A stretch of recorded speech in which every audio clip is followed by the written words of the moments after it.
Hello my dear students, I am Saurabh Kumar Pandey. तो RPSC AEN जो notification अभी आया है उसके बारे में ही हम डिस्कशन करेंगे इस सेशन में। ये सेशन आरोहन ऐप पर और यूट्यूब दोनों जगह अवेलेबल रहेगा। ये वीडियो अपलोड जब होगा उसके बाद कमेंट सेक्शन वगैरह में जिसके जो डाउट है पूछ सकते हैं, और जो लाइव बच्चे कनेक्टेड हैं अभी वो अभी डिस्कस कर सकते हैं या बाद में ऐप पे चैट बॉक्स में ही पूछ सकते हैं। एक थोड़ा सा कंप्रहेंसिव मैं आपको आइडिया दे दूं जीएस पैटर्न के रिगार्डिंग। खासकर क्वेरी जो बहुत ज़्यादा है वो जीएस को अप्रोच कैसे करना है इसके बारे में। और जैसा कि आप देख रहे हैं कि नंबर ऑफ़ वैकेंसी अच्छी खासी हैं, 1014 वैकेंसी के लिए आया है नोटिफिकेशन। यूट्यूब वगैरह पे आप देख रहे हैं वीडियो की बिल्कुल बाढ़ आ गई है, इतने सारे वीडियो हैं। अब स्टूडेंट के लेवल पर क्या होता है, कन्फ्यूज़न क्रिएट हो जाता है कि इतने सारे लोग इतनी सारी बातें बता रहे हैं, हम माने किसको फॉलो करें, कि क्या सही अप्रोच होनी चाहिए। और ओरिजिनली खुद एनालिसिस करते नहीं हैं। मैं आपको हमेशा इस बात को बोल रहा हूँ, कोचिंग एक बहुत बड़ा बिजनेस मॉडल भी है, ऑफलाइन ऑनलाइन दोनों। यूट्यूब से कोई रिवेन्यू जनरेट कर रहा है, कोई व्यू जनरेट कर रहा है, कोई कोचिंग चला रहा है, ऑनलाइन ऑफलाइन दोनों। ठीक है, तो पॉइंट क्या है यहाँ पर कि किसकी बात को सुनेंगे। या मान लीजिए मैं खुद आरोहन एजुकेशन रन कर रहा हूँ, आप मेरी बात को क्यों मानेंगे। आप सबसे पहला काम, मैं हमेशा बोलता हूँ, आप सबसे पहले ओरिजिनल एनालिसिस खुद करिए। एक ये शॉर्टकट के चक्कर में बहुत ख़राब ट्रेंड हो चुका है कि बच्चे हर चीज़ का शॉर्टकट चाहते हैं कि बना बनाया कोई दे दे, फिर तो उसके हिसाब से आप उसकी एनालिसिस के हिसाब से चलोगे, कहीं ना कहीं धोखा खा जाओगे। क्योंकि प्री है, फिर मेंस है, फिर इंटरव्यू है, कहीं भी किसी की गाइडेंस गलत हो गई तो वहीं पर लॉस कर बैठोगे। और फिर आप उसको बोलते रहो, वो पर्सन तो बिजनेस करके निकल गया, आप बोलते रहो फिर उसको। सबसे पहले बेटा, मैं हमेशा इस बात को बार बार रिट्रेट करता हूँ, बार बार रिपीट करता हूँ, नोटिफिकेशन जब भी आए ओरिजिनली नोटिफिकेशन को देखिए। सबसे पहला स्टेप है नोटिफिकेशन का एनालिसिस। 2-3 बातें मैं आपको बता रहा हूँ, ज़रूर ध्यान रखिए। जीवन में कोई भी एग्ज़ाम देना हो, जो नोटिफिकेशन आया उसकी ओरिजिनल एनालिसिस, जो उसमें लिखा है वो बातें आप मानिए। अब इसके बाद अलग अलग क्वेरी आती हैं कि सर मैं प्लेन ग्रेजुएट हूँ, या मैं कोई अलग अलग एग्ज़ाम के लिए मैं बोल रहा हूँ, यहाँ तो इंजीनियरिंग वाले हैं, अलग अलग एग्ज़ाम जैसे आरआरबी है, अब उसकी क्वेरी बहुत है, अलग अलग ब्रांचेस के लोग बोल रहे हैं हम अप्लाई कर पाएंगे कि नहीं। तो 2 तरीके हैं, नोटिफिकेशन ठीक से देखिए, जो दिया होगा, जैसे मेडिकल का है तो नोटिफिकेशन में जो लिखा होगा वो मानना है। अब उसके अलावा आप किसी से पूछोगे तो वो तुक्का ही लगाएगा, या वो पास्ट एक्सपीरियंस के हिसाब से बोलेगा 5-7 साल पहले क्या होता था। पर ट्रेंड लगातार बदलते रहते, ट्रेंड हमेशा एक नहीं रहते। तो अगर नोटिफिकेशन से कोई चीज़ क्लियर नहीं हो रही है, आपके केस में कोई और कंडीशन अगर बन रहा है, कोई हेल्थ इशू अलग है जो यहाँ पे नहीं मिल रहा है, आपकी डिग्री यहाँ मेंशन नहीं है, तो फिर 2 ही तरीके बचते हैं, या तो आरटीआई लगाओ। अब आरटीआई आपको 1 महीने के अंदर अंदर जवाब आएगा, क्या पता फॉर्म की डेट निकल जाए।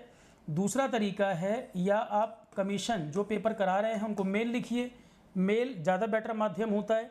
या फिर उसके अलावा अगर नंबर दे रखा हो कॉन्टैक्ट तो कॉल करिए।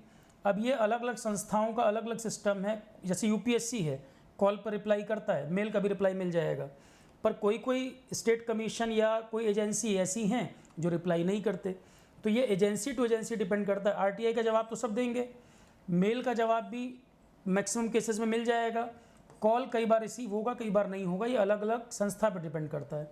जैसे एनटीए है वो आपको रिप्लाई कर देगा, पर अभी तो इतनी ज़्यादा क्वेरी थी, कुछ लोगों को रिप्लाई नहीं मिल पाया, पर जनरली एनटीए रिप्लाई कर देता है, यूपीएससी रिप्लाई करता है, कुछ स्टेट कमीशन है सुनते नहीं, तो फिर आरटीआई। ये 2-3 तरीके हैं अपनी अलग अलग क्वेरी को रिजॉल्व करने के।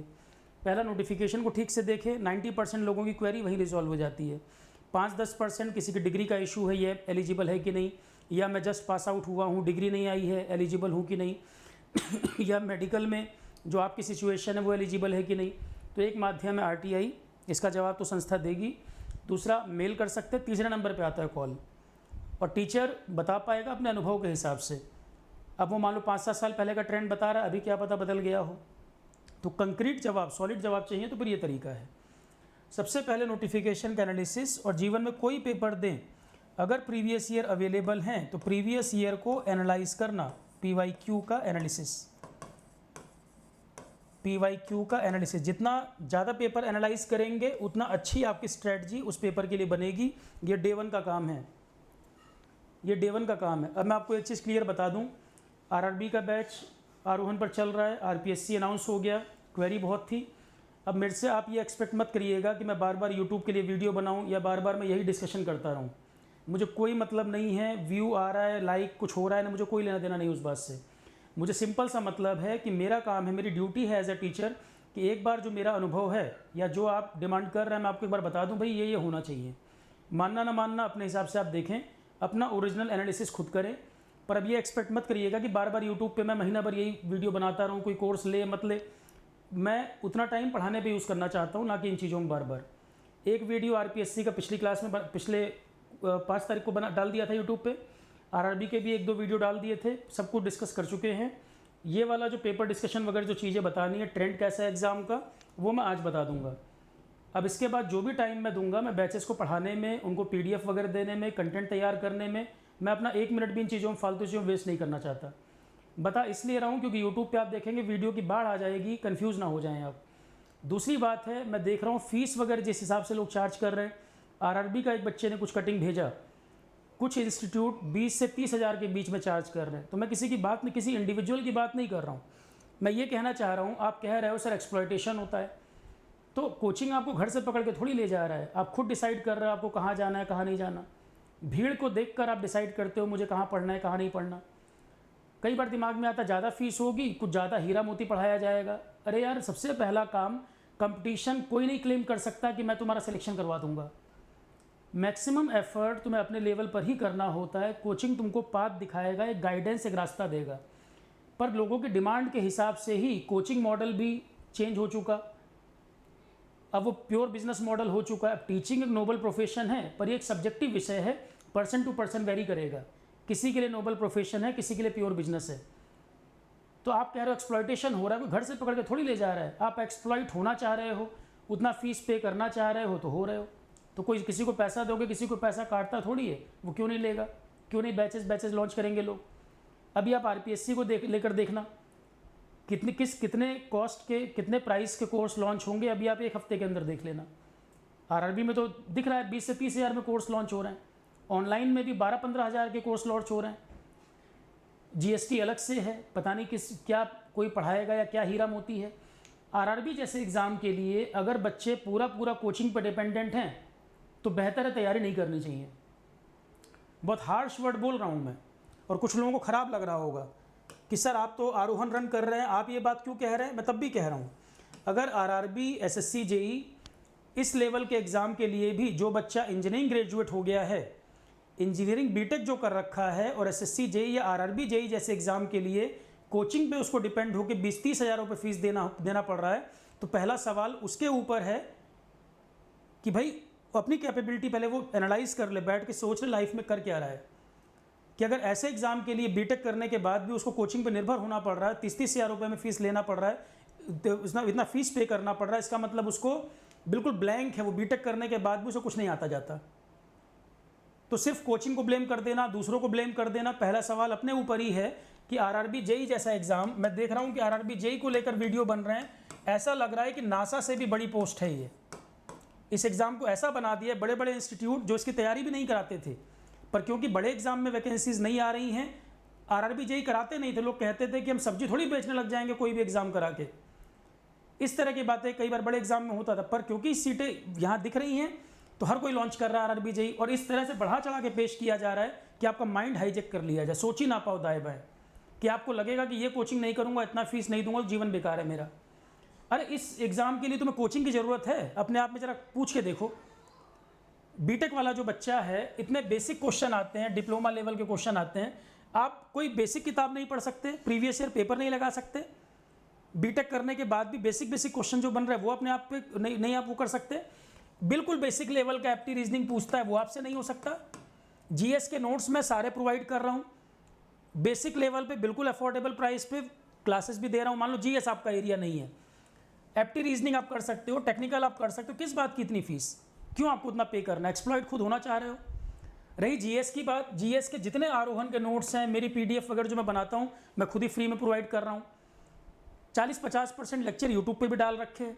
उसके बाद भी जो क्लासेज है, मैंने मिनिमम अफोर्डेबल कोशिश कर रखा है कि इस पर आपको मिल जाए। अब उसके बाद भी अगर आप मतलब बिल्कुल ही कोचिंग पर डिपेंड हो गए हो, सर हिंदी के दो लेक्चर नहीं पढ़ाए गए, एक क्लास एप्टी नहीं पढ़ाई गई, और बीटेक करने के बाद तुम्हारी ये हालत है। तो कोचिंग जिम्मेदार है कि पहली जिम्मेदारी तुम्हारी है कि तुम आरआरबी जेई, अब कुछ क्वेरी आ रही है सर पीएचडी मेरा होने वाला है, आरआरबी जेई भर दूं, एमटेक आईआईटी बॉम्बे से हूं, आरआरबी जेई दे दूं। इस तरह के जो बच्चे हैं एमटेक आईआईटी वाले और पीएचडी वाले, या जिनका पोटेंशियल अच्छा है, जो अच्छे हैं सब्जेक्ट में, 6 महीने में इस जॉब में फ्रस्ट्रेट हो जाएंगे। कोई नहीं बोले, पूरे यूट्यूब में सुनोगे कोई नहीं बोलेगा इस जॉब में प्रेशर बहुत है, सब कहेंगे चमकती हुई दुनिया है, बढ़िया चल रहा है, कोई रैंकर अपनी स्ट्रेटजी यूट्यूब पर डाल रहा है, आरआरबी जेई में काम कर रहा है, हालत ख़राब है, प्रेशर इतना है, कोई वर्किंग आवर्स नहीं, जब मर्जी जाना पड़ रहा है। और फिर उसके बाद ऐसा चमकदार दुनिया बता रहे हैं कि लग रहा है आरआरबी जेई बहुत बढ़िया, सब दुनिया की सबसे अच्छी नौकरी है।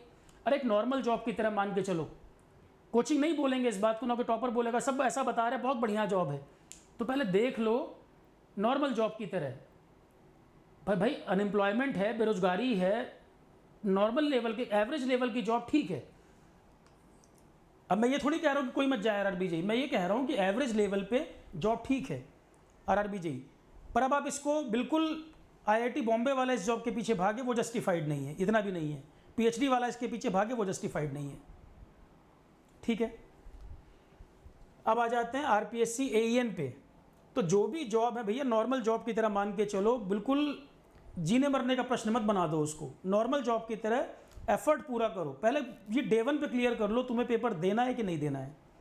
ये पहला सवाल अपने आप से पूछो, भीड़ को देखकर तैयारी मत करो। मैं बार बार बोल रहा हूँ, 10 ही 20% बच्चे एग्ज़ाम के दिन तक सिंसियर रह जाते हैं, 70-80% खाली कोचिंग को चढ़ावा चढ़ाने आते हैं, सिर्फ वो जेबें भरने के लिए होते हैं कोचिंग के। 70-80% जो क्राउड होता है किसी भी एग्ज़ाम का, 10 ही 20% बच्चा सिंसियर रहता है एग्ज़ाम के दिन तक, क्योंकि मैक्सिमम लोग दूसरे को देख के तैयारी करते हैं, उन्हें खुद को नहीं पता क्या करना है।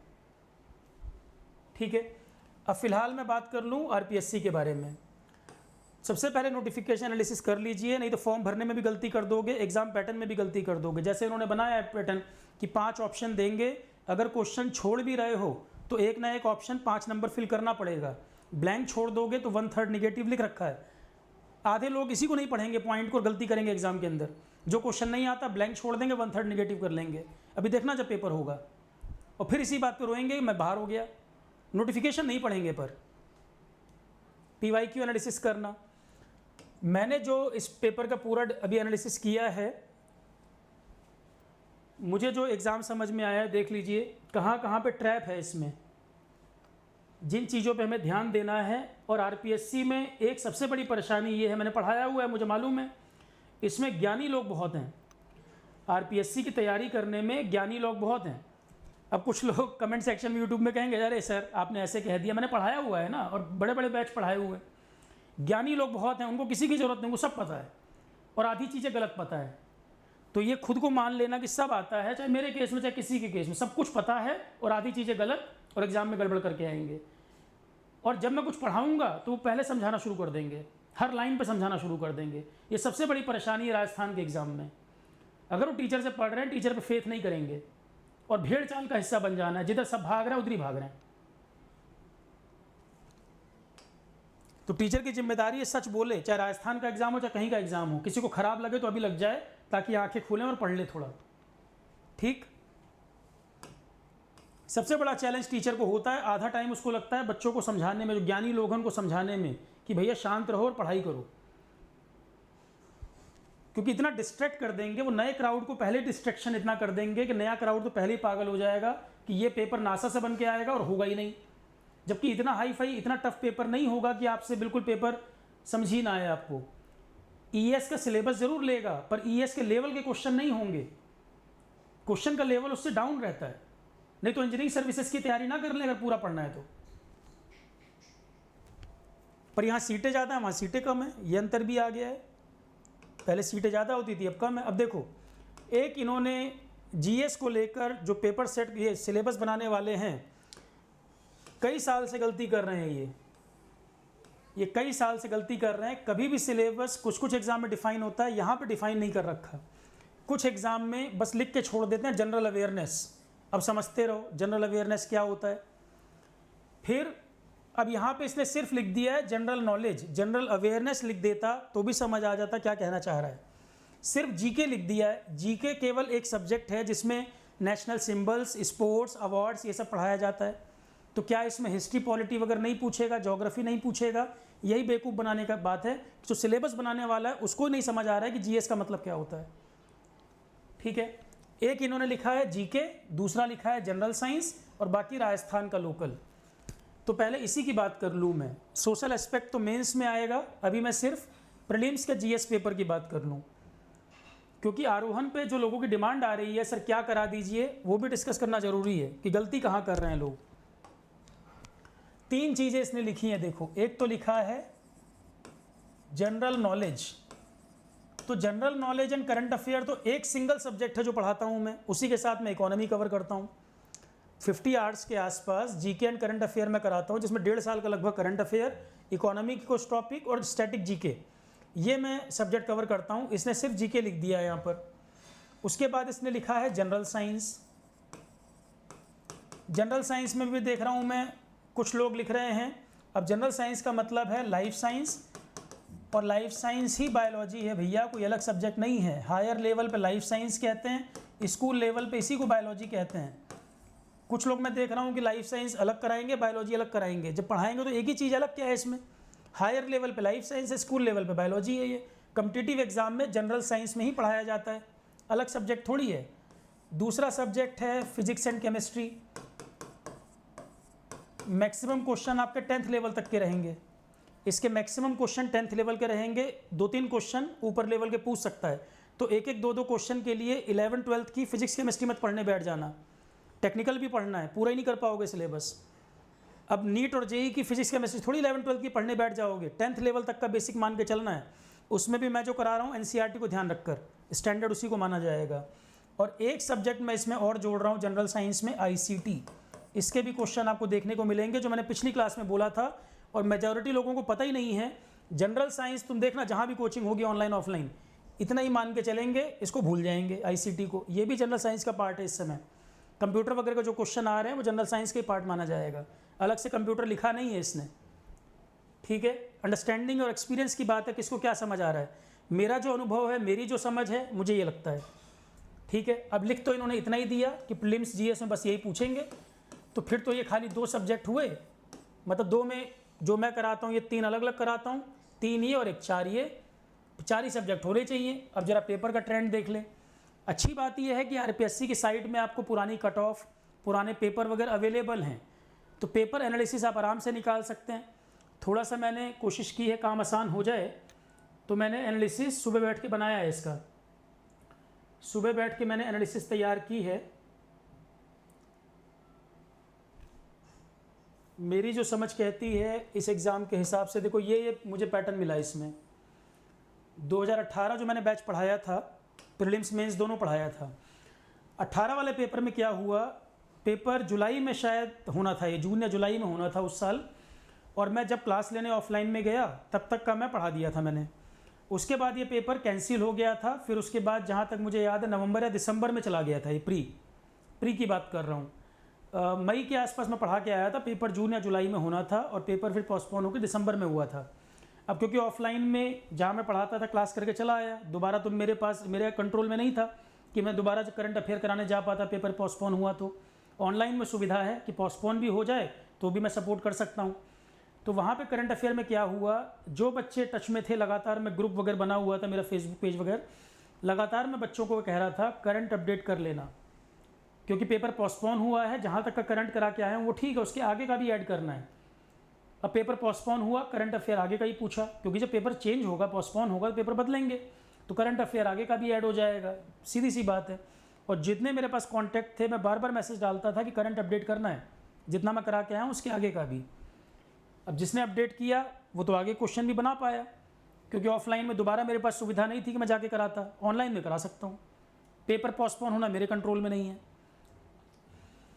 तो जीके एंड करंट अफेयर आपको बता दूं मैं, पेपर जब होगा, एग्जाम्पल देख लो, पहले ही बता रहा हूँ, अभी भी बता रहा हूँ मैं इस बात को। अगर पेपर मिड फरवरी में हुआ, अगर पेपर मिड फरवरी में है तो दिसंबर तक का करंट पूछेगा। पेपर अगर मिड फरवरी में है तो दिसंबर तक का करंट पूछेगा, पिछले 18 महीने। और स्टेट एग्ज़ाम में कई बार इससे पुराने क्वेश्चन भी आ जाते हैं, खासकर स्कीम और प्रोग्राम के। जैसे राजस्थान की कोई इससे पुरानी भी स्कीम है, क्वेश्चन आ जाएगा। इससे पुराना डाटा भी पूछ लेता है स्कीम और प्रोग्राम वगैरह के, स्टेट के चाहे सेंटर के। स्टेट के क्वेश्चन के चांस ज़्यादा हैं। 18 महीने का लगभग करंट पढ़ना होता है, लास्ट का 1 से 1.5 महीना नहीं पढ़ना। कोई भी एग्ज़ाम ऑफलाइन जब होगा या ऑनलाइन में 1 महीना मान लो, ऑफलाइन में लगभग 1.5 महीना लास्ट का नहीं पढ़ना होता करंट अफेयर। ठीक है, न्यूज़पेपर मैगज़ीन वगैरह के चक्कर में नहीं पढ़ना है। राजस्थान की कोई लोकल मैगज़ीन लो तो लो, नहीं तो मैं जो पढ़ाता हूँ सब्जेक्ट, मैं आपको कोई मैगज़ीन या न्यूज़पेपर रिकमेंड नहीं करता। PDF वगैरह बना के मैं खुद ही देता हूँ। ठीक है, क्लास भी कराता हूँ, PDF मैं खुद दूंगा। तो आपको इसमें न्यूज़पेपर मैगज़ीन वगैरह आपको नहीं पढ़ना है, नहीं तो बेवकूफ़ बनोगे। इतना बता देंगे लोग कि इसी में घूमते रह जाओगे, टेक्निकल छूट जाएगा।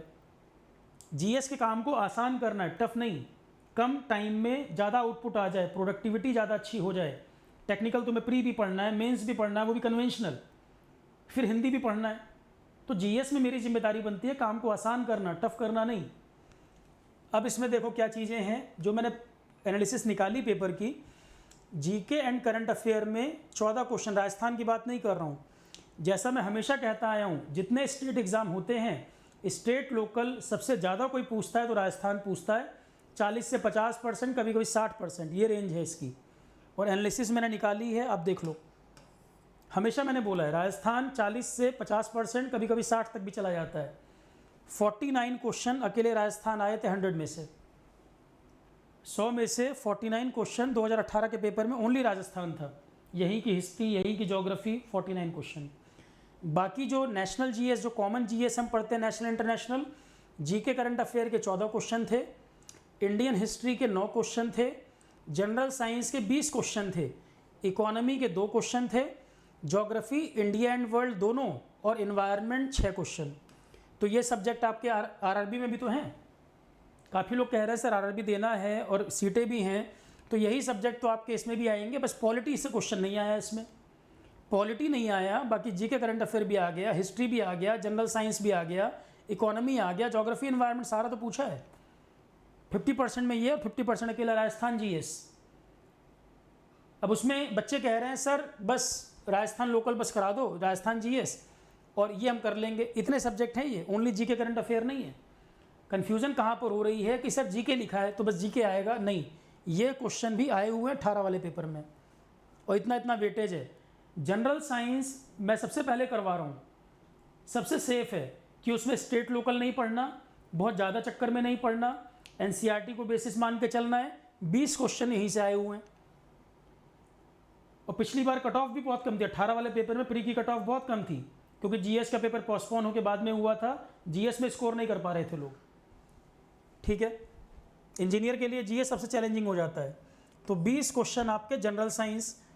लाइफ साइंस मैंने अभी जस्ट ख़त्म किया है, फिजिक्स केमिस्ट्री का लेक्चर नंबर 13 होगा आज, 13वां लेक्चर आज होगा। और ICT मैंने कराया हुआ है, लेक्चर फोल्डर में दे भी दिए हैं। ICT कराया था अक्टूबर के आसपास। ठीक है, ये हो गया आपका 18 का पेपर। पर एक पेपर के बेसिस पे हम कैसे भरोसा करें क्या आ रहा है। 2000 जो 14 में पेपर हुआ था 13 वाला, 14 में पेपर हुआ था 13 वाला। सबसे बड़ी परेशानी तो इसकी ये है, जो बार बार सारे मामले कोर्ट में चले जाते हैं, पेपर पोस्टपोन होना, सबसे बड़ी परेशानी ये है। प्री आज होगा, मेंस 4 साल बाद हो रहा है, प्लानिंग सबसे गड़बड़ रहती है। पेपर सारे हैं, नोटिफिकेशन ठीक निकाला है, चीज़ें प्रॉपर दिया हुआ है, पर पेपर कराने का तरीका राजस्थान में बड़ी दिक्कत है। अब देखो ज़रा 2013 का जो ट्रेंड था, GK करंट अफेयर यहाँ भी 16 क्वेश्चन आए थे। राजस्थान GK 37 था यहाँ पर, राजस्थान GS 37 क्वेश्चन आए थे।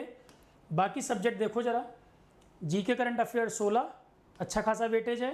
हिस्ट्री 5, उससे पहले वाले में देखा हमने, यहाँ पे 5। जनरल साइंस में यहाँ पे भी 20 क्वेश्चन आए। क्यों मैं जनरल साइंस पहले कर रहा हूँ, RRB में भी अच्छा खासा आएगा, RPSC में भी आएगा। AE JE के जो पेपर होते हैं, बिहार, राजस्थान, या आपका ये RRB, AE JE के, SSC JE, AE JE के एग्ज़ाम में जनरल साइंस का वेटेज ज़्यादा रहता है। ये भी 10th लेवल तक की साइंस और लाइफ साइंस वगैरह के नोट्स मैंने जो दे रखे हैं, उसमें कुछ मैंने ऊपर के टॉपिक कवर किए हैं, वो नोट्स के अंदर ऑलरेडी मेंशन्ड है। 20 क्वेश्चन यहाँ भी आए हैं, तो क्यों नहीं GS में इसको पहले पढ़ोगे। GS में सबसे पहले इसी को करना चाहिए, सेफ साइड है, बहुत बड़ा सिलेबस नहीं है और इंजीनियरिंग वालों के लिए समझना आसान है। सबसे पहले इसी को करो, जो तुम्हारी स्ट्रेंथ है उस पर काम करो। पहला सब्जेक्ट ये करना चाहिए। ज्योग्राफी इन्वायरमेंट मिला के 14 क्वेश्चन आए, राजस्थान लोकल 37,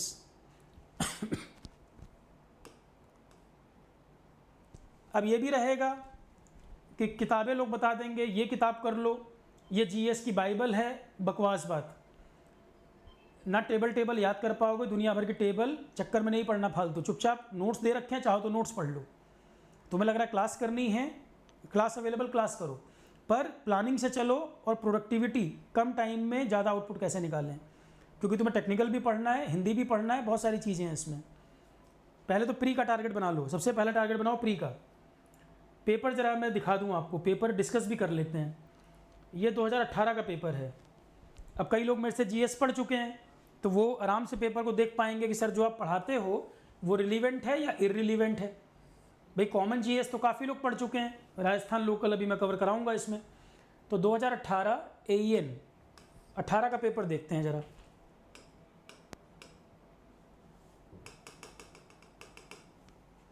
ये देखो करंट के क्वेश्चन, अगस्त 18 में जिम्बाब्वे के राष्ट्रपति कौन बने, क्या राजस्थान से लेना देना इसका, करंट अफेयर। चाहो तो टिक करते जाओ, लिख भी रखा है हेडिंग बना के करंट अफेयर। इजराइल ने कोई लॉ पास किया था उसी साल, कौन सा लॉ था। नाटो की समिट, हर साल पढ़ाता हूँ नाटो, राष्ट्रपति कहाँ कौन बना वो पढ़ाता हूँ। नाटो की समिट जुलाई 18, बहुत सिंपल क्वेश्चन है और सिंगल लाइनर है। मल्टीपल स्टेटमेंट, एक दो क्वेश्चन देखने को मिलेगा, ज़्यादा क्वेश्चन सिंगल लाइनर रहेंगे। नाटो की समिट कहाँ हुई थी। वाटर सडनली डैम से रिलीज हो जाए, कंट्रोवर्शियल इशू केरल में हुआ था, पानी को लेकर कौन से डैम का मुद्दा था। ये सब क्लास के क्वेश्चन है डायरेक्ट। एम करुणानिधि, करंट का क्वेश्चन उस साल का, करंट का क्वेश्चन उस साल का। इंडिया में ये काठमांडू रेलवे लिंक, कहाँ से कहाँ रेलवे ट्रेन, करंट का क्वेश्चन पढ़ाया हुआ, इंडिया नेपाल के बीच। आप खुद मार्क कर सकते हैं क्या लेवल था क्वेश्चन का, बहुत टफ क्वेश्चन नहीं आते, इसमें सिंगल लाइनर रहता है जीएस। फिर ये देखो national register of citizen, Assam का मुद्दा चल रहा था, कब बना था ये, कब का है। कुसुम योजना सोलर की, इसके बारे में बताइए। नोट्स उठा के देखो, ज़्यादा चीज़ें मिल जाएँ। चैंपियंस ऑफ अर्थ अवार्ड उस साल मिला था मोदी जी के साथ, और किसको दिया गया था, इमैनुअल मैक्रोन फ्रांस का, वो क्वेश्चन आया। फिर राजस्थान के क्वेश्चन करंट के, राजस्थान असेंबली 2018 का question, chief electoral officer Rajasthan के कौन हैं जो उस साल बने थे। मतलब बेसिक क्वेश्चन है, कोई हाई फाई चीज़ें नहीं बहुत। राजस्थान 100 आदर्श मॉन्यूमेंट आर्कोलॉजिकल सर्वे में शामिल किए गए, कौन सा है। लार्जेस्ट स्टार्टअप भामाशाह हब कहाँ पर इनॉग्रेशन हुआ है, 2018 में। इंडियन रेलवे राजस्थान, अब देखो सब राजस्थान के लाइन से क्वेश्चन है। फिर करंट का क्वेश्चन आया, किताब से एक आध क्वेश्चन आता है। रिपोर्टर ए मेमोयर नाम से किताब लिखी गई है, किसने लिखी, बुक का क्वेश्चन आया। 21 lesson for the 21st century, ये किताब किसने लिखी, बुक्स एंड ऑथर के 2 क्वेश्चन आए। फिर आपका क्वेश्चन आया एशियन गेम, 18वें एशियन गेम हुए थे, कौन सा स्पोर्ट उसमें ऐड किया गया था, कितने एथलेटिक ने पार्टिसिपेट किया था, राजस्थान का प्लेयर कौन था जो गोल्ड मेडल जीता था एशियन गेम में, ऐसे क्वेश्चन बनते हैं। US open men single title हर बार पढ़ाता हूँ, कौन जीता उस साल 18 का, ये पूछा। हिस्ट्री एंड कल्चर में क्या क्या आया, क्या इंडिया की भी हिस्ट्री आई है, स्टार्टिंग ही वहीं से। इंडस वैली सिविलाइजेशन में प्लफ फील्ड कालीबंगन वाला क्वेश्चन कहाँ पर ये मिली है, सीधा क्वेश्चन हिस्ट्री का, एंशिएंट इंडिया से। बहामनी किंगडम, विजयनगर बहामनी किंगडम के बीच में डिवीजन लाइन कौन सी थी, रिवर वाला क्वेश्चन डायरेक्ट आया। 1857 का रिवोल्ट मेरठ से शुरू हुआ था, ये क्वेश्चन आया। फिर आपका इतमाउद्दौला का टॉम कहाँ पे है, हुमायूं टॉम, लाहौर फोर्ट, सब पढ़ा रखे हैं हिस्ट्री के अंदर। ये तो स्टेट का क्वेश्चन नहीं है, सिलेबस में नहीं लिख रहा है, पर क्वेश्चन आए हुए हैं, तो इससे पता लगेगा ना पढ़ना क्या क्या है। इसके बाद फिर देखो कौन सी आमिर खुसरो ने नहीं लिखी, इनमें से किताब बताओ। आमिर खुसरो की बुक्स पढ़ाई हुई हैं। मोनोलिथिक टेम्पल कौन सा है, सिंगल रॉक काट के बनाया गया, कैलाश टेम्पल एलोरा। आर्य समाज के बारे में, ये यूपीएससी का पुराना क्वेश्चन है, आर्य समाज के बारे में नॉट करेक्ट, यूपीएससी ने पहले पूछा है, सीडीएस या किसी एग्जाम में आया हुआ है, टेस्ट सीरीज में भी दिया था मैंने ये, अभी जो टेस्ट सीरीज चली थी आरोहण पे उसमें भी दिया था सेम क्वेश्चन। फ्लैग होइस्टिंग वाला क्वेश्चन जीके में पहली क्लास में पढ़ाता हूँ। मैडम भीकाजी कामा इंदुलाल याग्निक, ये जर्मनी में फहराया था। किसने अनफर्ल्ड द फर्स्ट फ्लैग जर्मनी, हाँ ये मैडम भीकाजी कामा फ्लैग लेके भाग आए थे इंदुलाल याग्निक, पढ़ाया वो क्वेश्चन है क्लास में। नेशनल सिंबल पहली क्लास में कराते हैं इसको। गांधी जी का खिलाफत मूवमेंट वाला हिंदू मुस्लिम यूनिटी के लिए क्या चलाया गया था, सीधा क्वेश्चन। अब ये राजस्थान लोकल का आ गया। जैसलमेर में जौहर परफॉर्म हुआ था किस रूलर के अगेंस्ट में, सीधे सीधे क्वेश्चन है हिस्ट्री में भी। अब ये राजस्थान लोकल की हिस्ट्री है, बाकी जो क्वेश्चन ये वाले हैं राजस्थान लोकल की हिस्ट्री। तो राजस्थान लोकल हिस्ट्री ये हो गया। अब इसके बाद बाकी इंडिया जीएस में क्या पूछा है इन्होंने, ये सारे क्वेश्चन राजस्थान लोकल के हैं हिस्ट्री के। अगला टॉपिक जो जनरल साइंस देखो ज़रा। अब जनरल साइंस में क्या राजस्थान और क्या, ये तो कॉमन रहेगा। इसमें देखो फोटोसिंथेसिस में क्या होता है, कोई भी स्टूडेंट जो पढ़ा हुआ है पैर से टिक कर देगा, ये कुछ नहीं है। फोटोसिंथेसिस के बारे में बताइए। नॉन मेटल जो चमकदार हो उसका नाम बताइए। फॉल्स स्टेटमेंट बताना है इथेनॉल के बारे में, लिकर जो होती है। ह्यूमन बीइंग के एक्सक्रीटरी सिस्टम का क्या हिस्सा नहीं होता, सीधे सीधे क्वेश्चन है। आइज एक्सक्रीटरी सिस्टम में कहाँ से आ जाएगी, एक्सक्रीटरी का मतलब जो बॉडी से यूरिन या वेस्ट निकल रहा है उस सिस्टम का पार्ट कौन नहीं है, तो आइज इससे कोई लेना देना नहीं। अब इसके लिए कोई पढ़ाए नहीं पढ़ाए तो सिंपल क्लास का क्वेश्चन है और डायरेक्ट पता भी है आपको। फिर ये देखो पूछा है सबसे छोटी इंटेस्टाइन किसकी है, काऊ हॉर्स वगैरह कैसे बड़ी होती है, टाइगर आंसर हो जाएगा। Chief natural source tartaric acid पढ़ाया हुआ है क्लास में, टैमरिंड, इमली। इलेक्ट्रिकल रेजिस्टिविटी के बारे में बता दिए, सबसे ज़्यादा किसका होता है, मेटल, नॉन मेटल, रेजिस्टिविटी, सीधा क्वेश्चन। थर्मल पावर प्लांट इसमें से क्या काम करता है, मतलब क्या इसमें बहुत ज़्यादा परेशान होने की बात है। CFTRI मैसूर का क्वेश्चन आया हुआ है, जीके में इंस्टीट्यूट की लिस्ट में लिखवाता हूँ ये CFTRI।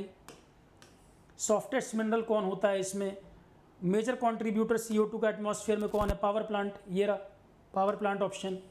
एक कार्बन क्रेडिट कितने के बराबर होता है, एनवायरनमेंट में सीधी सीधी लाइन है ये, एनवायरनमेंट में कॉपी की लाइन है carbon credit value.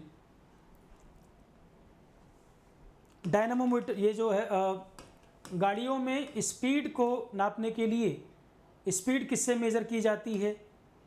Cache memory देखो ICT का क्वेश्चन है, कैश मेमोरी किसके पीछे बफर की तरह काम करता है, ICT का क्वेश्चन। ये दिमाग में आ रहा था ना सर, GS में ICT आप कह रहे हो सिलेबस का पार्ट है, क्वेश्चन आया हुआ है, जनरल साइंस में पूछा है 2013 के पेपर में और क्वेश्चन आए थे कंप्यूटर बेसिक पर, ये ICT का पार्ट है। अब जनरल साइंस में लोग फिजिक्स केमिस्ट्री बायो करा के छोड़ देंगे, उसमें भी अधूरा पढ़ाएंगे, आधा पढ़ाएंगे। कई सारे क्वेश्चन देखोगे पता चलेगा। पेपर जरूर लगाओ, जितने क्वेश्चन प्रैक्टिस कर पाओ उतना बेटर। कहीं भी पढ़ रहे हो, ऑनलाइन ऑफलाइन किसी से भी पढ़ रहे हो, जो सब्जेक्ट पढ़ो उसके बाद प्रीवियस ईयर पेपर जरूर लगाओ, उससे आपको पता चलेगा तैयारी किस लेवल पे है। नहीं तो पढ़ाने वाला पढ़ा के चला जाएगा फीस लेकर, पता लगा क्वेश्चन नहीं बने, जो आपकी मेन मेहनत है वो बर्बाद ना हो जाए। हर बार उतनी वैकेंसी मिलेंगी जरूरी नहीं है, मेहनत कर रहे हैं तो आपकी जिम्मेदारी बनती है किसी का ब्लाइंड फॉलोअर ना बने। भाई टीचर को रिस्पेक्ट करो, फॉलोअर बनो, पर ब्लाइंड फॉलोअर नहीं बनो। जो सब्जेक्ट हुआ प्रीवियस ईयर पेपर उठाओ, JEE के, RRB के, स्टेट के, पहले स्टेट को प्रायोरिटी देना, पहले स्टेट के पेपर, स्टेट में भी पहले AE वाले लगा लेना, फिर JEE के पढ़े हो JEE लगा लो, तो GS के बहुत सारे क्वेश्चन तो आपको स्टेट पेपर भी मिल जाएंगे दुनिया भर के, पहली प्रायोरिटी उसको देना। उसके बाद कॉमन GS के लिए SSC JEE RRB भी देख सकते हो। राजस्थान स्टेट तो राजस्थान के पेपरों से काफ़ी कवर हो जाएगा, कराऊंगा भी मैं, PDF भी दे दूंगा, ठीक है। डिफेंस का क्वेश्चन, धनुष मिसाइल के बारे में हर क्लास को पढ़ाया हुआ क्वेश्चन है। डार्क फर्मेंटेशन, ये वर्ड मैंने नहीं पढ़ाया है, ये वर्ड मैंने नहीं पढ़ाया, फर्मेंटेशन पढ़ाया है, डार्क के नाम से नहीं पढ़ाया था, पर क्वेश्चन आया हुआ है। क्वेश्चन कुछ नहीं है, बस फर्मेंटेशन वर्ड पढ़ाया हुआ, डार्क वर्ड जो उसने यूज़ कर दिया उसमें घुमाया जरा सा। GPS के बारे में क्वेश्चन आया, GS में पढ़ाता हूँ, GK में अलग अलग कंट्री के नेविगेशन सिस्टम जो हैं, GPS, जैसे इंडिया का नाविक है IRNSS भी बोलते हैं उसको। GSLV Mark 3 GK का क्वेश्चन है, डिफेंस का, डिफेंस नहीं इसमें स्पेस में, इसरो के जो स्पेस प्रोग्राम है उनमें कराया हुआ है। LPG CNG का अंतर एनवायरनमेंट में भी कराया है, साइंस में भी कराया है। LPG और इसके बीच में डिफरेंस क्या होता है, किससे बनी होती है, भाई मिक्सचर पूछ रहा है। नीम कोटेड यूरिया पढ़ाया हुआ क्वेश्चन एनवायरनमेंट में। तो इसका मतलब GS जो है अच्छा खासा स्टेट के बाहर का भी पूछेगा। इकोनॉमी, राजस्थान के ज़्यादा क्वेश्चन थे। इंडिया GS में इसमें Indira Gandhi main canal common GS में भी पढ़ते हो, राजस्थान वाले में तो पढ़ना ही है। कहाँ से शुरू हो रही, कहाँ तक जा रही है, लेंथ कितनी है।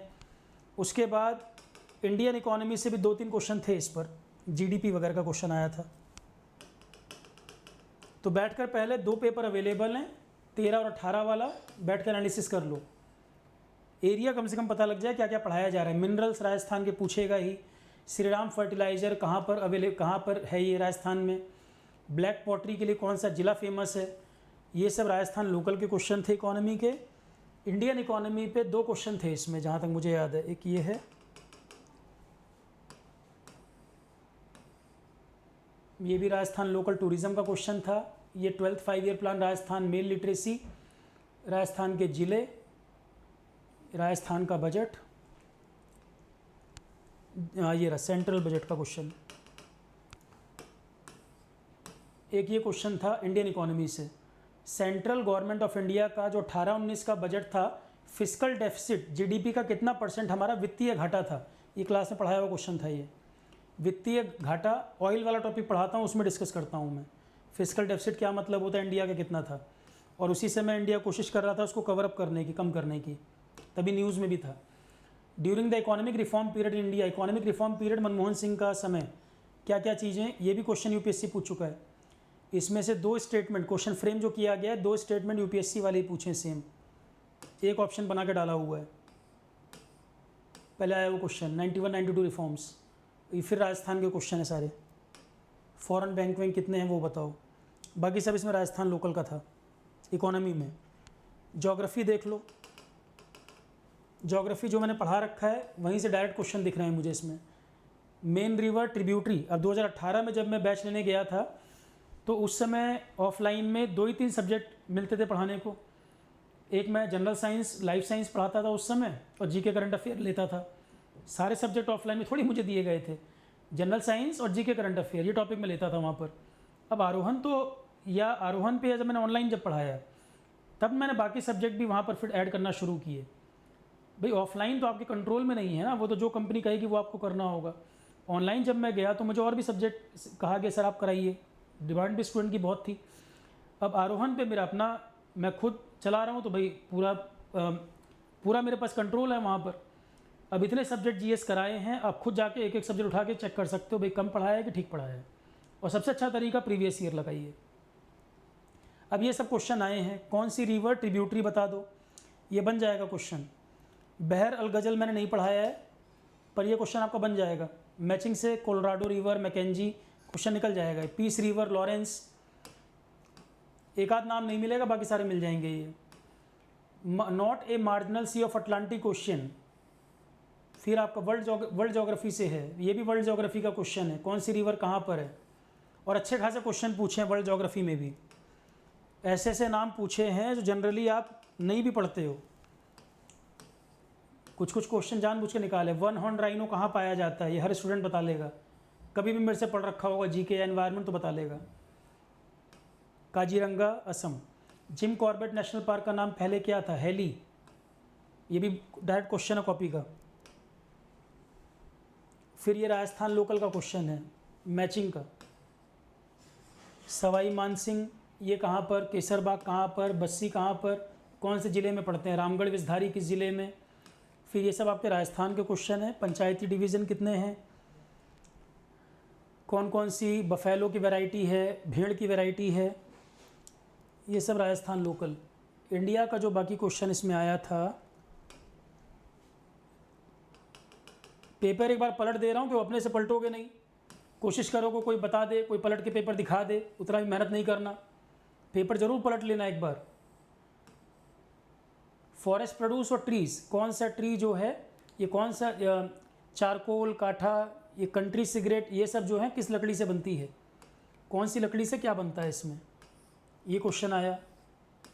तेंदू, बीड़ी, तेंदू से बीड़ी बनाई जाती है ना, पढ़ाया हुआ है। सोलर सिटी राजस्थान में उस समय कहाँ बनी थी। सज्जनगढ़ बायोलॉजिकल पार्क कहाँ पर है, राजस्थान की बाउंड्री, रवसोला, ये सब जगह है। ये आपका 18 का पेपर हो गया, साइट पे अवेलेबल भी है, वहाँ से निकाल सकते हो, देख सकते हो ट्रेंड क्या था। अब आ जाते हैं 2013 का पेपर। एक ही पेपर से कैसे पता लगेगा एनालिसिस सही है कि नहीं, एक पेपर और पलट लेते हैं। ये 2013 वाला है। 2013 वाला जो पेपर, पहला ही question Rajasthan oil refinery Barmer, फिर राजस्थान फिल्म फेस्टिवल। अब देखो किताब का क्वेश्चन यहाँ भी आया, इंडिया ग्रो एट नाइट किसके द्वारा लिखी गई। इंटरनेशनल लेबर डे 1 मई ये मनाया जाता है, ये क्वेश्चन आया, कॉपी की लाइन है ये। फिर आपका सरबजीत सिंह न्यूज़ में थे उस समय, उनके ऊपर क्वेश्चन आया, मूवी बनी थी। यूरो फुटबॉल टूर्नामेंट कौन जीता था उस साल, यूक्रेन में हुआ था। सेंकाकू डियाऊ आइलैंड पढ़ाता हूँ हमेशा, चाइना उसको डियाऊ कहता है, जापान सेंकाकू कहता है। ईस्ट चाइना सी में जापान चाइना के बीच कन्फ्लिक्ट है, कराता हूँ क्वेश्चन जीके में, ये आया। सिलेबस इनको क्लियर कट सब्जेक्ट लिखने चाहिए, जीके लिख के छोड़ दिया बस, पूछ इतना रहे हैं। फिर मोयान नोबेल प्राइज़ लिटरेचर 2012 किस देश के थे, नोबेल प्राइज़ जीके में कवर होता है अवार्ड्स में। यूनाइटेड नेशन के कितने मेंबर हैं, कॉपी की लाइन है, 193 मेंबर। सिरमौर कप किस खेल के लिए होता है। अप्रैल 2013 सार्क की मीटिंग कहाँ हुई थी, सब जीके क्वेश्चन है ये। केन्या के राष्ट्रपति कौन बने थे। नेशनल सेफ मदरहुड डे कब मनाया जाता है, डे वाला क्वेश्चन। दादा फाल्के अवार्ड किसको मिला था, सब पढ़ाए हुए हैं। दीपिका राठौर राजस्थान की किसके लिए फेमस है, राजस्थान के स्पोर्ट्स पर्सनैलिटी से क्वेश्चन इस बार भी आएगा, इस बार भी पूछेगा। ओलंपिक वगैरह हो रहे हैं, राजस्थान के कौन लोग पार्टिसिपेट किए हैं, क्वेश्चन बनेगा, पेरिस ओलंपिक वगैरह का। वेनेजुएला के राष्ट्रपति की डेथ हो गई थी, कौन थे जिनकी डेथ हो गई थी। WTO का 159 मेंबर, कॉपी की लाइन है, सीधा कराया था। नॉन अलाइन मूवमेंट कहाँ हुआ, ये सब मीटिंग हर कॉपी नोट्स में मिल जाएगी। ATP टूर्नामेंट कौन जीता था, ये सब इंटरनेशनल के। इकोनॉमिक हिस्ट्री ऑफ इंडिया, देखो हिस्ट्री का क्वेश्चन है ये, इकोनॉमिक हिस्ट्री ऑफ इंडिया, सीधे सीधे कॉपी में लाइन है। फर्स्ट वॉर ऑफ इंडिपेंडेंस किसने बोला था, VD Savarkar. Economic history of India, RC Dutt, ये क्वेश्चन आया हुआ, कॉपी में लिखाया हुआ है। वर्नाकुलर प्रेस एक्ट जिसको गैगिंग एक्ट कहते थे, ये वही कह रहा है। गैगिंग एक्ट किसको कहा जाता था, वर्नाकुलर प्रेस एक्ट लिटन के समय पास हुआ था, जिसने मीडिया पे पाबंदी लगा दी थी कि कोई भी गैर इंग्लिश न्यूज़पेपर अगर है और वो कुछ भी अगर ऐसा छापता है जो सिडिशियस हो, द्रोह झलकता हो जिससे, तो उस अखबार और उससे जुड़े सभी लोगों को जेल में डाल दिया जाएगा। ये था वर्नाकुलर प्रेस एक्ट, लिटन के समय आया था 1978। गैगिंग एक्ट इसी को बोलते थे। इसके बाद का जो वाइस रॉय गवर्नर जनरल था उसने इसको रिपील कर दिया था, ख़त्म कर दिया था, वो था रिपन, जिसको हम जेंटलमैन गवर्नर जनरल भी बोलते हैं। तो यही टॉपिक है इसमें। तो 2018 वगैरह में तो मैं GS में दो तीन सब्जेक्ट लिया करता था, अब तो पूरे सब्जेक्ट पढ़ा रहा हूँ, तो सारा कंटेंट कनेक्ट हो जाएगा एक दूसरे से। इल्बर्ट बिल कंट्रोवर्सी, रिपन कि जो भारतीय जज हैं उनको भी मौका मिले यूरोपियन मामलों में फैसला देने का, और ब्रिटिश पार्लियामेंट ने रिजेक्ट कर दिया था। रिपन ने प्रयास किया था इसके लिए। इल्बर्ट बिल कंट्रोवर्सी रिपन ने प्रयास किया था, उसको जेंटलमैन गवर्नर जनरल कहते भी हैं। कई सारे रिफॉर्म उसके समय में हुए, जैसे पहली सफल जनगणना 1881 रिपन ने ही कराई थी। तो इल्बर्ट बिल कंट्रोवर्सी यही था कि रिपन ने रेस किया था मुद्दा कि इंडियन जजेस भी काबिल लोग हैं, इनको भी यूरोपियन के मामले में निर्णय करने का अधिकार मिलना चाहिए। ब्रिटिश पार्लियामेंट ने इसको रिजेक्ट कर दिया था। तो इतना नहीं पूछ रहा, खाली पूछ रहा इल्बर्ट बिल किसके समय का है, ये कर्जन ये इसका रिपन के समय का, ये रहा रिपन के समय का। ये फिर स्टेट लोकल के क्वेश्चन आ गए। श्रृंगार हार किसके द्वारा कंपोज किया गया था। 1857 वॉर राजस्थान का क्वेश्चन। घोटिया अम्बा कंथेश्वरी माता कहाँ पर, फाउंडर ऑफ मेवाड़। फिर ये आपके स्टेट के क्वेश्चन हैं। स्टेट के अब इसके बाद सीधे आ जाते हैं और इंडिया के क्वेश्चन कहाँ पूछे हैं। सहस्त्रबाहु मंदिर, सोमेश्वर मंदिर कहाँ है। इंडिया के क्वेश्चन ये रहा। एंशिएंट का क्वेश्चन कराया हुआ कॉपी में। ग्रीको बुद्धिस्ट आर्ट स्टाइल किसको कहते हैं। Mathura school of art, Gandhara school of art, सब पढ़ाए हुए हैं ये। संत पीपा के गुरु कौन थे। मोहनलाल, जिनको नेशनल अवार्ड दिया गया था उस समय, किस आर्ट से संबंधित हैं, मोहनलाल। हिंदू मंथ घुरला फेस्टिवल, घुरला कई बार आया हुआ है स्टेट एग्ज़ाम में, घुरला स्टेट एग्ज़ाम में पहले भी कई बार आया हुआ है राजस्थान में। 35 डिग्री सेल्सियस किसके बराबर होता है, स्केल पढ़ाया हुआ है। केल्विन, डिग्री सेल्सियस, फ़ारेनहाइट में कन्वर्जन स्केल, फिजिक्स केमिस्ट्री चल रहा है अभी, 2 क्लास पहले ही पढ़ाया। AC सप्लाई घर में जो आती है वो इसमें से कौन सी है। मिराज इफेक्ट, लाइट टॉपिक में कवर करते हैं इसको। मिराज इफेक्ट, डेजर्ट में देखते हैं हमें लगता है कि दूर पानी है, मिराज इफेक्ट का एग्जाम्पल है। रोड पर चलते हैं लगता है दूर पानी है, वो मिराज इफेक्ट के कारण। कोई ऑब्जेक्ट मून पर रखा है उसका वेट अर्थ की तुलना में कितना होगा। अभी परसों की क्लास में हुआ है, 1/6 हो जाता है ग्रेविटी के कारण, वेट बराबर mg है तो 1/6 हो जाता है मून पर किसी चीज़ का वेट, अर्थ की तुलना में 1/6 हो जाता है मून पर। AC से DC में कन्वर्जन कौन करता है, देखो क्वेश्चन आया, AC से DC में कन्वर्जन कौन करता है। एक मैंने कोड बताया था, रेडिडा वर्ड याद कर लो, रेडिडा, rectifier AC to DC, inverter DC to AC, rectifier AC to DC, inverter DC to AC। सीधा क्वेश्चन है, AC टू DC पूछ रहा है, रेक्टिफायर आंसर हो गया। बहुत simple question. National science day, CV Raman ने रमन इफेक्ट खोजा था वाला, national science day CV Raman ने रमन इफेक्ट खोजा था, 28 फरवरी कॉपी की लाइन है। नाइट विजन कैमरा अभी पढ़ाया, इंफ्रारेड रेडिएशन यूज़ होती है, फिजिक्स केमिस्ट्री चल रहा है उसमें कराया। नीरो प्रोग्राम आया हुआ है कंप्यूटर का, देखो ICT के क्वेश्चन है इसमें, नीरो प्रोग्राम आया। मूर्स लॉ का क्वेश्चन, मूर्स लॉ ICT में पढ़ाता हूँ, ICT का क्वेश्चन है मूर्स लॉ, कि मूर्स लॉ कहता है कि हर 2 साल में जो चिप है IC उस पर नंबर ऑफ ट्रांजिस्टर डबल हो जाएंगे, हर 2 साल में डबल हो जाएंगे। तो ये कब तक चलता रहेगा, मटेरियल की लिमिटेशन जो है, मटेरियल की लिमिटेशन ब्रेक हो जाएगी तब थोड़ी। अब यही चर्चा चल रही है कि ये जो है वायलेट होने वाला है, मूर्स लॉ अब एप्लीकेबल नहीं रहेगा, अब ये वायलेशन की तरफ है, क्योंकि आप कितना छोटा ट्रांजिस्टर बना लोगे, मटेरियल की लिमिट को थोड़ी वायलेट कर जाओगे, मटेरियल के एटॉमिक लेवल तक पहुंच जाओगे, उसको थोड़ी ब्रेक कर पाओगे।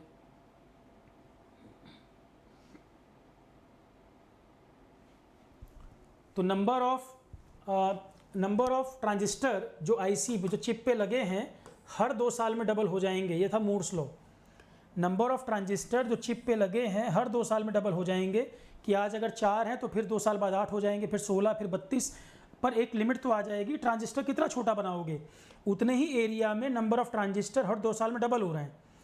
फिर आपने second generation, third generation, fourth generation तक की चीज़ें बना ली, माइक्रो प्रोसेसर तक पहुंच गए, ठीक है। अब इतना आगे बढ़ गया तो मटेरियल लिमिटेशन थोड़ी वायलेट हो जाएगा, ये मूर्स लॉ है। ICT में सीधा क्वेश्चन है, एनिमल पॉपुलेशन के बारे में नहीं है, ये डेंसिटी ऑफ ट्रांजिस्टर इसके बारे में। चिप के ऊपर लगने वाले ट्रांजिस्टर हर 2 साल में उनकी संख्या डबल होती जाएगी। ऑप्टिकल फाइबर सीधा साइंस का क्वेश्चन, टोटल इंटरनल रिफ्लेक्शन पे बेस्ड है। अरे बहुत सिंपल क्वेश्चन थे। ओजोन लेयर एनवायरनमेंट में कहाँ पर है, स्ट्रेटोस्फेयर लेयर जो है स्ट्रेटोस्फेयर में, बाकी मॉलिक्यूल कुछ ट्रोपोस्फेयर में भी होते हैं। अब जितने बच्चे पहले GS पढ़े हुए हैं मैक्सिमम क्वेश्चन पैर से टिक कर देंगे।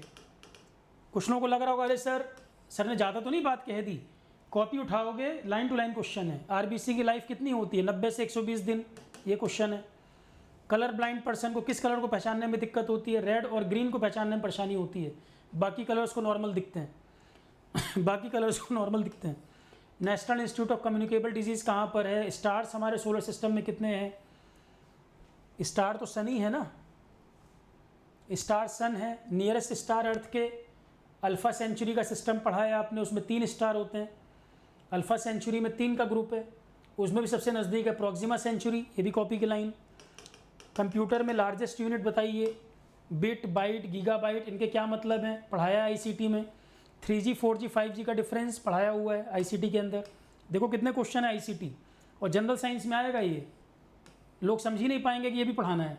फिजिक्स केमिस्ट्री बायो पढ़ा के ख़त्म, जबकि ये भी पार्ट है सिलेबस का।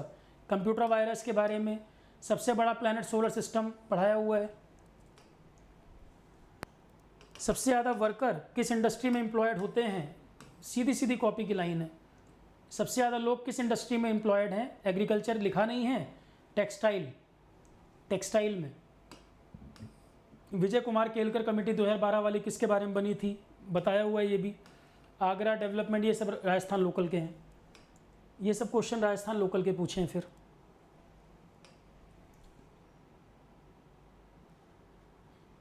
DMIC प्रोजेक्ट जो था दिल्ली मुंबई कॉरिडोर, किसने फंडिंग की थी उसको, ये क्वेश्चन आया हुआ है। 2013 के बजट पे क्वेश्चन आया हुआ है।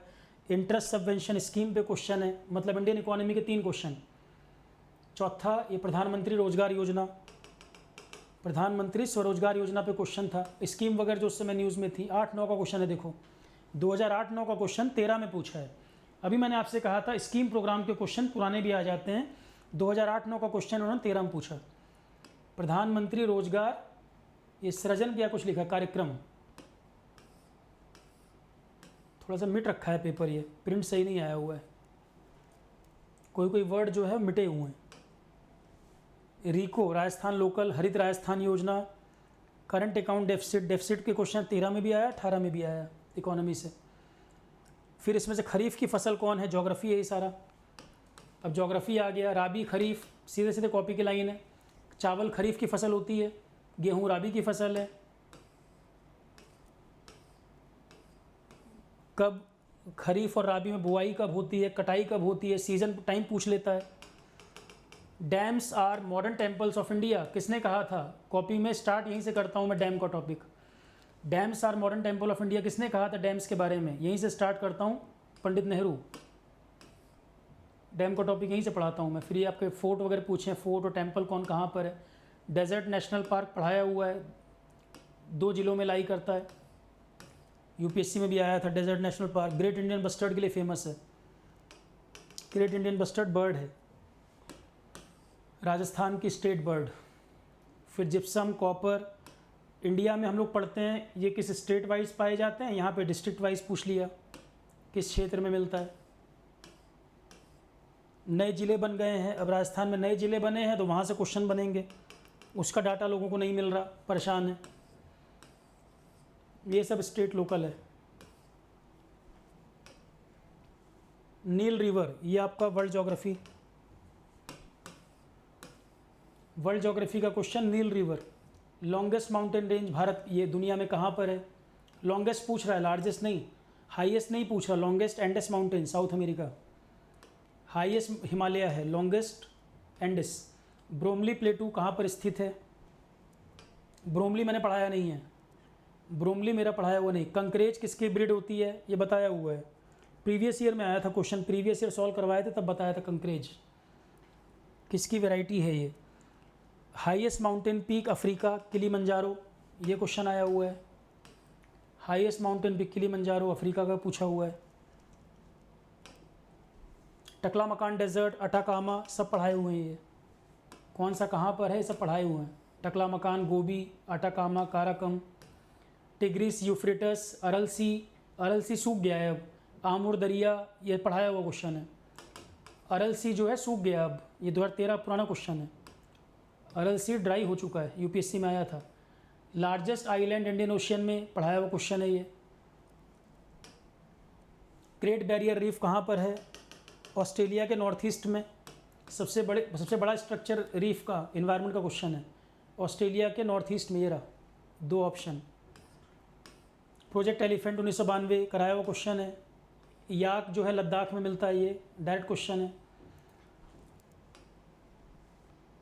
वाइल्ड लाइफ प्रोटेक्शन एक्ट किस साल पास हुआ था, 1972। इन्वायरमेंट प्रोटेक्शन एक्ट 1986, ये सब पढ़ाए हुए हैं। राजस्थान मुकुंदरा हिल, यूनेस्को वाला क्वेश्चन, यूनेस्को के साइट तो सारे करा रखे हैं, राजस्थान के डिस्ट्रिक्ट वाइज याद करने हैं। पेपर मैंने इसलिए पलट दिया है कि आपको ये समझ आ जाए कि अननेसेसरी लोग पेपर को पहले हवा बनाएं, फिर आपसे मोटी फीस चार्ज करें, उन चक्रों में मत पड़ना। ऐसा कुछ बहुत स्पेशल नहीं है कि आप परेशान हो जाओ इसके लिए। हर एग्ज़ाम को ट्रेंड बन गया, बढ़ा चढ़ा के पेश करो, फिर फीस चार्ज करो मोटी। अगर सिंपल बता देंगे तो कोई आएगा नहीं, हाई फाई बता दो, आरआरबी को भी इतना बड़ा एग्ज़ाम बता दो कि लोग अच्छा पैसा देने को तैयार हो जाएं। ऐसी स्थिति हो गई है कि आरआरबी जैसे एग्ज़ाम को लोगों ने आईएएस का पेपर बना दिया है। हर एग्ज़ाम की स्थिति यही हो गई है। तुमसे ज़्यादा परेशान कोचिंग वाले हैं कि एडमिशन नहीं हो रहे लोगों के, और कमा कमा के पेट भी नहीं भर रहा किसी का। और गलती स्टूडेंट की भी है, हर चीज़ के लिए बैच चाहिए, हर चीज़ के लिए खुद से पढ़ना ही छोड़ चुके हैं। सबसे अच्छा तरीका है किताबें पढ़ना शुरू करो, अच्छी किताबें, अच्छा सोर्स ढूंढो, अच्छा सोर्स देखो, उससे पढ़ो। पढ़ना छोड़ चुके हैं लोग, दिक्कत है। हर चीज़ के लिए कोचिंग, नर्सरी में बच्चा है कोचिंग करना है, 5वीं क्लास में कोचिंग करना है, तो अकेले कोचिंग जिम्मेदार है कि लोग भी जिम्मेदार है कि हर चीज़ के लिए एक माहौल बना दिया है, हर चीज़ स्पून फीडिंग करनी है। जितना चीज़ें आसान होती जा रही हैं, लोगों की ज़रूरतें और बढ़ती चली जा रही हैं। हर चीज़ के लिए कोचिंग चाहिए। मेरे सामने जो क्वेरी आई हैं, मेरे दिमाग में नहीं था कोई राजस्थान वगैरह का बैच चलाने का, इसलिए मैंने बच्चों से पूछा था। एक दिन में कम से कम 250 के प्लस क्वेरी बच्चों की रेज हुई, सर ये टॉपिक आप करा दीजिए। 18 में आपने पढ़ाया था, पुराने बच्चे सेलेक्ट हुए थे, ज़्यादातर उन्होंने रिकमेंड किया है कि सोशल एस्पेक्ट वगैरह सर ने पढ़ाया था उस साल।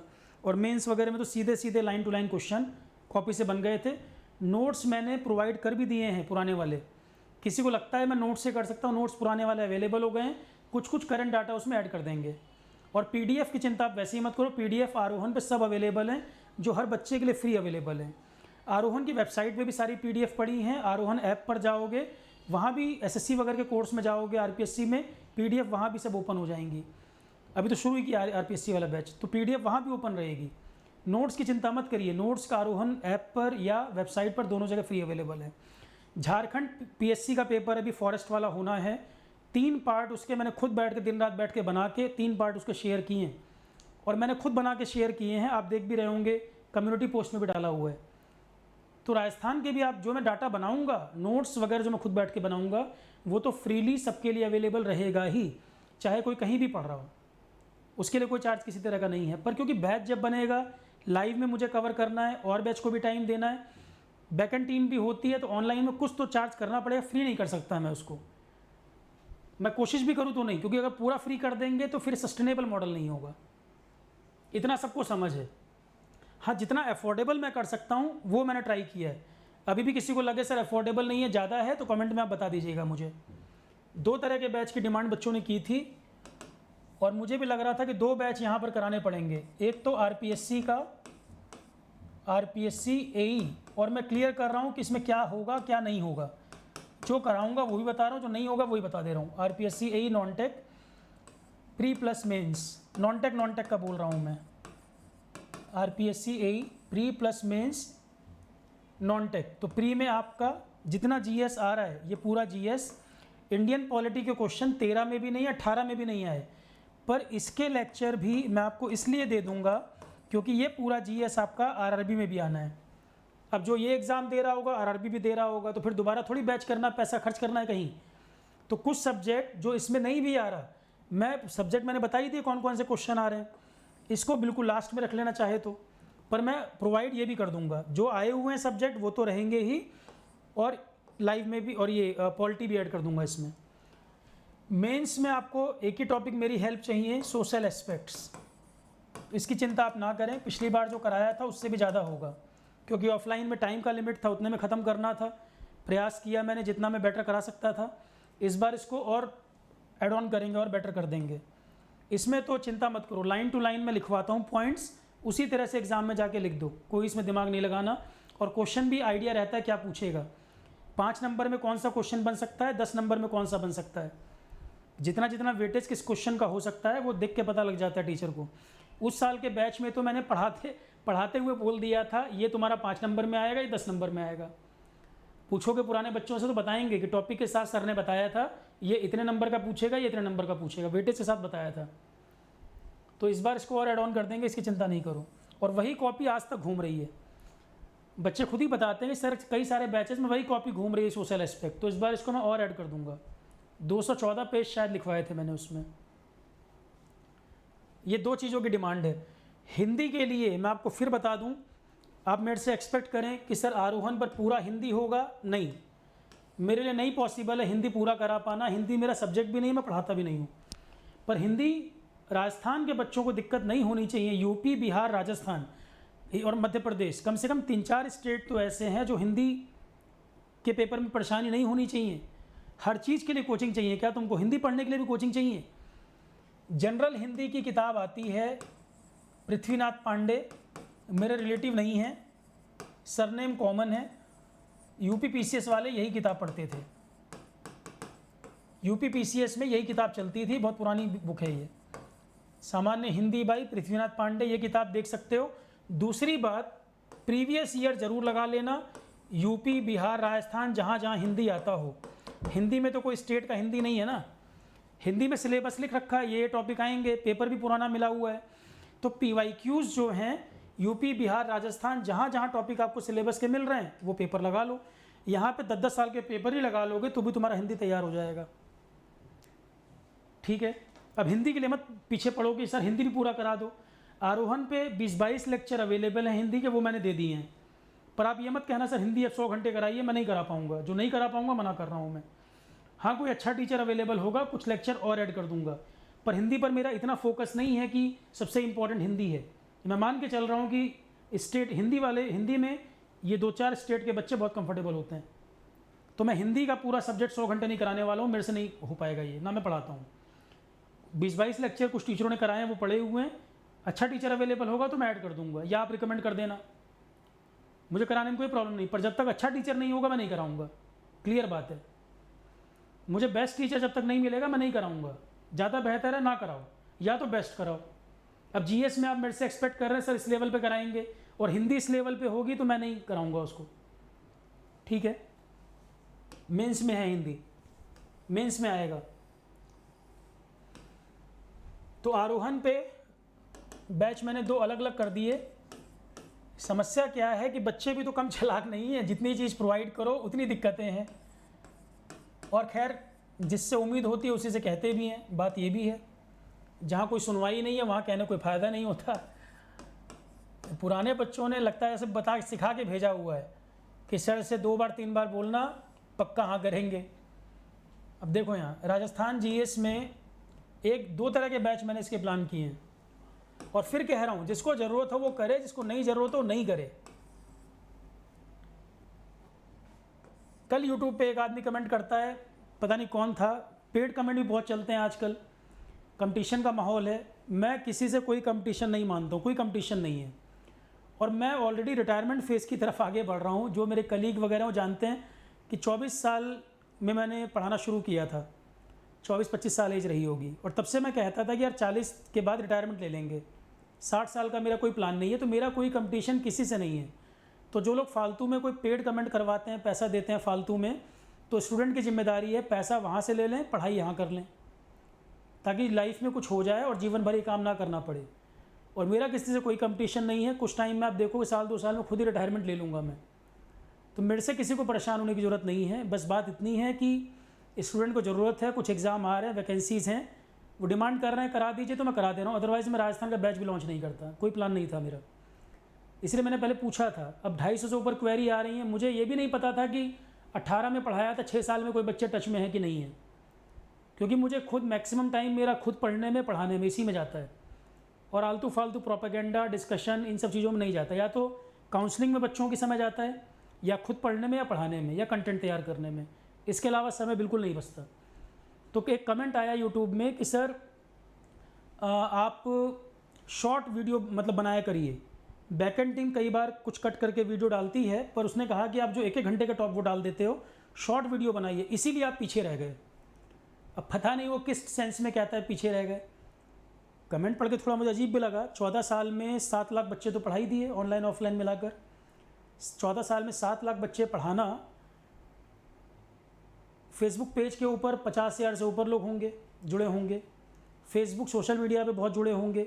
यूट्यूब बहुत एक्टिव में नहीं रहता था, 50,000 के ऊपर यूट्यूब पे भी होंगे, 52-53 हज़ार। और 14 साल में 7 लाख बच्चे पढ़ाने के बाद भी आरोहण अभी मैंने शुरू किया है, आरोहण पे 20,000 के ऊपर ऐप डाउनलोड है। ये डाटा मैं नहीं बोलता, मैं इन सब चीज़ों की बात नहीं भी करता, ना मैंने आरोहण को ये सोच कर शुरू किया था, कोई मोटिव ऐसा नहीं था। बस पॉइंट ये था कि जितना मेरी अपनी नॉलेज है, जो मेरा अनुभव है, वो मैं कंटेंट डाल दूँ, बच्चों को वहाँ से हेल्प मिले। उसके बाद आरोहण की जो वेबसाइट है, जो नोट्स वगैरह मैं डालता हूँ, उसकी जो विजिट है, एक उसमें जो डाटा आता है 5.5 लाख के ऊपर है, और आरोहण को स्टार्ट हुए 14 महीने हुए हैं। अब वो किस सेंस में कंपेयर कर रहे हैं, पीछे रह गए, मुझे नहीं पता। और मुझे कोई कंपटीशन ही नहीं है, तो आगे पीछे की बात ही नहीं है। मैं कभी कोई वीडियो यूट्यूब पे डालता नहीं सोच के व्यू लाइक आए, मैंने आज तक कभी नहीं बोला वीडियो में, किसी वीडियो में नहीं बोला, ना कहूँगा, ज़रूरत नहीं है मुझे। और अगर वो फाइनेंशियल टर्म में भी सोचते हैं तो भी वो बहुत गलत सोचते हैं। मेरी ज़रूरतें बहुत सीमित हैं, तो मुझे कोई फाइनेंशियल प्रॉब्लम, वो भी कोई इशू नहीं है भाई। अगर उसको उस सेंस में भी देखेंगे, हाँ, पर कई बार सोचते होंगे ना कि सर ज़्यादातर वीडियो डालते हैं, 2-3 टी शर्ट, 1-2 शर्ट में वीडियो डालते हैं, ज़्यादा कुछ सर ताम झाम नहीं करते। अरे तो मुझे इंटरेस्ट नहीं है उस तरफ, ना मेरा ध्यान है। मुझे जितना समय मिलता है, मुझे पढ़ना पढ़ाना ही पसंद है। बाकी चीज़ें सब सेकेंडरी हैं मेरे लिए।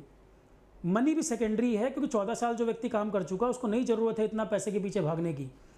और अपना काम आप ईमानदारी से करेंगे तो मनी उसका बाई प्रोडक्ट है, कोई ताम झाम प्रोपेगेंडा करने की ज़रूरत ही नहीं है। आप जिस भी प्रोफेशन में हो अपने काम को अच्छे से अच्छा करें, अपने काम पे फोकस करें, क्वालिटी मेंटेन करें। मनी उसका एक बाई प्रोडक्ट है। मैं ये कह दूं कि लाइफ में मनी की कोई ज़रूरत नहीं है, गलत, झूठ बात है ये। मनी की ज़रूरत हर किसी को है, पर अपने प्रोफेशन में ईमानदार रहते हुए जो हो पाए उतना ही। ताम झाम प्रोपेगेंडा करके नहीं, लोगों को मिसगाइड करके नहीं होना चाहिए, एक्सप्लॉइट नहीं करना चाहिए किसी को। और जब आप कुछ भी अर्न कर रहे हैं, पैसा कमा कर भी आप रिच नहीं हो पाएंगे। सबसे ज़रूरी है जब कम एज में आपकी जॉब लगे, मनी को साथ साथ सेव करिए। जब आप सेव करेंगे, और सेव भी उसमें जहाँ कंपाउंडिंग होती हो, 10 साल के बाद आपको पैसे के लिए किसी पर डिपेंड होने की ज़रूरत ही नहीं होगी। तो मेरे लाइफ के प्रिंसिपल फंडामेंटल बहुत क्लियर हैं। ये मैंने इसलिए बोला कि कमेंट आया सर आप पीछे रह गए किस बात में, वो मेरे बारे में उसको कुछ नहीं पता, कुछ नहीं जानता। हाँ, पर वो आइडिया लगा रहा होगा कि सर यार 2-3 टी शर्ट पहन रहे हैं, 2 शर्ट पहन रहे हैं, लग रहा कुछ दिक्कत चल रही होगी। उसे क्या पता क्या है क्या नहीं है, और ना मुझे बताने की ज़रूरत है किसी को कुछ। पर बोला मैंने इसलिए कि इस तरह के कमेंट किसी के दिमाग में आए तो भाई इस तरह के कमेंट तो मत ही करना। कंटेंट रिलेटेड बात करो, बैच रिलेटेड बात करो, उस पर कोशिश करिए टाइम का यूटिलाइज़ करें, वेस्टेज ना करें। और फिर मैंने कह दिया है कि बहुत ज़्यादा वीडियो आप सोचोगे इस पर RPSC RRB 50 वीडियो यूट्यूब पे आएंगे, नहीं। मैंने बता दिया पूरी स्कीम, पूरा प्रोग्राम, जिसको समझना है ठीक देखे, फॉलो करे, अपनी एनालिसिस करे, तैयारी शुरू करे। जितना टाइम फालतू चीज़ों में लगा रहे हो पढ़ लो भाई। RRB के लिए बार बार भेज रहे हैं सर किस जोन से भर दूँ, 8000 सीटों में भी अभी कॉन्फिडेंस नहीं आ रहा कई लोगों को कि कहाँ से भर दूँ। इसी में दिमाग लगाए पड़े, रॉकेट साइंस लगा रहे हैं। अरे यार आसपास के 3 जोन देख लो, जहाँ ज़्यादा सीटें दिखें भर दो, या ट्रैवल करने में कंफर्टेबल हो जाओ फिर बेंगलोर और चेन्नई और मुंबई। 8000 सीटों में भी कॉन्फिडेंस नहीं आ रहा क्या, पढ़ाई कर लो यार ढंग से। कुछ भी नहीं पूछ रहा, एप्टी रीजनिंग, GS और जनरल साइंस मैं पढ़ा रहा हूँ, जनरल अवेयरनेस पढ़ा दिया, एप्टी रीजनिंग तुमको वैसे ही दे दिया। अब भी कंफर्टेबल नहीं हो, 8000 सीटों में ही परेशान हो, कैसे कम्पीट कर पाऊँगा। 100 सीटें आएंगी तब भी दुखी हो, 8000 आ रही तब भी दुखी हो। ठीक है, तो कुछ कुछ कमेंट जो आते हैं उसको तो मैं भी एंजॉय करता हूँ। जैसे वो कमेंट मैंने अभी बात की, जेन्युइन कमेंट जो होंगे उनके सबका रिप्लाई तो मैं जरूर डालता हूँ भाई, एग्जाम रिलेटेड जहाँ बात है। पर से सारी 1000 की एक बात पढ़ लो। और तो अच्छी तरह तुमको पता है कि 18 में पेपर हुआ है, 18 से 24 में कंपटीशन ज़्यादा ही रहेगा, कंपटीशन नहीं घटने वाला है। तो कंपटीशन ज़्यादा ही रहेगा भैया, पढ़ लो। और कोई शॉर्टकट मेरे पास जादू की छड़ी नहीं कि बताऊँ मैं। ठीक है, पेपर देख लो, पेपर एनालाइज करो, प्रीवियस ईयर जो अवेलेबल हैं वो लगा लो, और पढ़ो मेहनत से। मत फालतू प्रोपेगेंडा चक्कर में पड़ो। दिन भर यूट्यूब में वीडियो ढूंढते रहोगे, कंटेंट बनाने वाले कहीं नहीं जा रहे हैं। कुछ लोगों का रिवेन्यू ही यूट्यूब है। मैं नहीं डिपेंड हूँ यूट्यूब पर भाई, मुझे नहीं फ़र्क पड़ता, कोई आओ मत आओ। पर पॉइंट क्या है कि जिनका बिजनेस मॉडल है वो डेली वीडियो डालेंगे, डेली आप पागल होते रहोगे। लगभग चीज़ें मैंने आपको यहाँ बता दी हैं। प्लस अपने आप से एनालिसिस देख लो और पढ़ाई कर लो, क्योंकि अलग एग्जाम था, बात थी, इसलिए मैंने बताया। RPSC AEN जो बैच आरोहण का है वो बता दूं मैं क्या है। और फिर कह रहा हूँ जिसको करना है करे, नहीं करना मत करे। जो डिमांड आई है मैंने बता दिया, उसके अकॉर्डिंग लॉन्च कर दिया। RPSC AEN के बैच में नॉन टेक में जितने सब्जेक्ट आपके नॉन टेक के थे, प्लस पॉलिटी, प्लस आपका राजस्थान GS, और प्लस इसमें सोशल एस्पेक्ट, ये कंप्लीट है। हिंदी के लेक्चर दे दिए हैं, पर हिंदी और पढ़ना पड़ेगा, सफिशिएंट नहीं है। आरोहण पे जितना है वो दे दिया है मैंने। तो RPSC नॉन टेक में राजस्थान GS, सोशल एस्पेक्ट और नॉन टेक पूरा बैच में दिखा भी दे रहा हूँ अभी। इसकी जो फीस आपको शो कर रहा होगा 2800-2900 के आसपास शो कर रहा होगा, उसमें भी 25% डिस्काउंट आरोहण के सभी कोर्स पे है। पूरा मत पे करना, वो 2800 भी दिखा रहा है, वो उसमें भी जो डिस्काउंट ऑफर चल रहा है वो सब कोर्स पे अवेलेबल है, RRB को छोड़कर। आरोहण के किसी भी कोर्स में कोई सिंगल सब्जेक्ट लेना हो, टेक्निकल नॉन टेक जो लेना हो, सेव 25 उस पर कूपन आ रहा होगा, अप्लाई करोगे RRB बैच को छोड़कर, क्योंकि RRB में पहले डिस्काउंटेड प्राइस पे मैंने उसको माइनस कर दिया है।